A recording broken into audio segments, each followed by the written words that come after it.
Welcome to Kung Fu Africa number 2. This is only my 4th attempt. I deleted the bloopers, and we're going to try this again. So this young lady from TikTok gave me special permission to use her video. And so I'm going to use her video, so shout out to this young lady. I think it's just Emily is how you say it. Anyway, you're going to see her. She's going to do a video. I'm going to piggyback off that video. So first, happy Native American Heritage Month. This is about a Native American. He's just not from America. He's from Canada.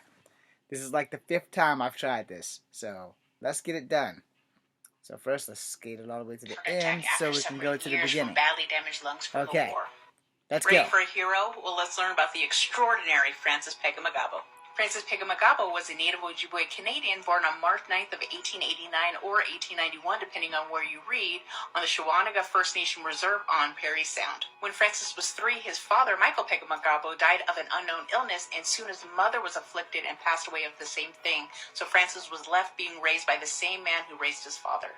At the start of the First World War, the Canadian government discouraged and excluded the Indigenous from enlisting, but that didn't stop Francis. He still enlisted immediately when he was given the chance. Upon his enlistment, he was assigned to the 1st Canadian Infantry Battalion, and in September of 1914, he was sent overseas to be trained in England, where Francis became known as Peggy to his comrades. And why would he do this, you ask? Well, it said that it's because he wanted to go to war to make his mark as a warrior, much like his ancestors before him did. After training, Francis and his regiment were sent to France in 1915, along with about 20,000 others in the 1st Canadian Division. Francis was engaged in some fierce fighting at the Second Battle of Ypres in April of 1915. You see, this is where Germans used chlorine gas for the first time.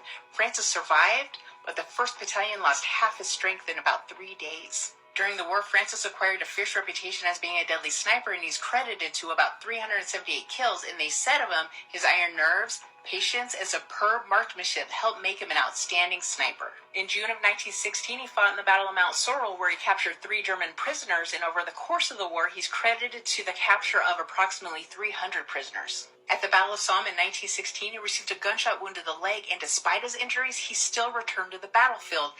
Also in 1916, he received his first military medal for facing enemy fire while trying to dispatch critical messages. At the Battle of Passchendaele in November of 1917, he was under heavy fire to help the Canadians capture the ridge, and for that, he won the first bar of his military medal. After a hospital stint for pneumonia, he returned to action at the Battle of Scarpe on August of 1918, where he won his 2nd bar for his military medal for his valorous actions in the battle.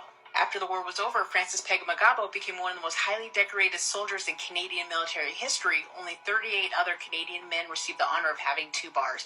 He was also awarded the 1914-15 Star, the British War Medal, and the Victory Medal. Sadly, Francis Pega-Magabo passed away on August 5th of 1952 at the age of 64 of a heart attack after suffering years from badly damaged lungs from the war. Ready for a hero? Okay. First, thank you, young lady, for letting me use your stuff. Second, I chose him because he is a warrior.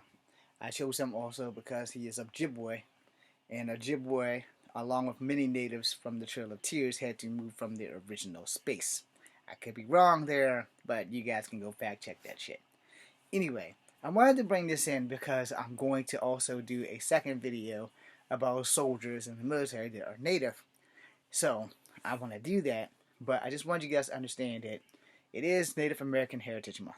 And whether you are First Nations or you are on this side of the track, you are still native. You are still indigenous to the island of Turtle Island, or America as we like to call it. And I figured that there's not enough coverage, and since this is Native American Heritage Month, I figured I better get this done. I will bring you at least 1 or 2 more superheroes, hopefully within the next 2 to 3 days, because it is officially November the 27th.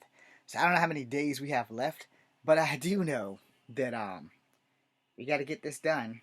And so if I can find some superheroes with Marvel and DC or other, then I will do that so that we can all have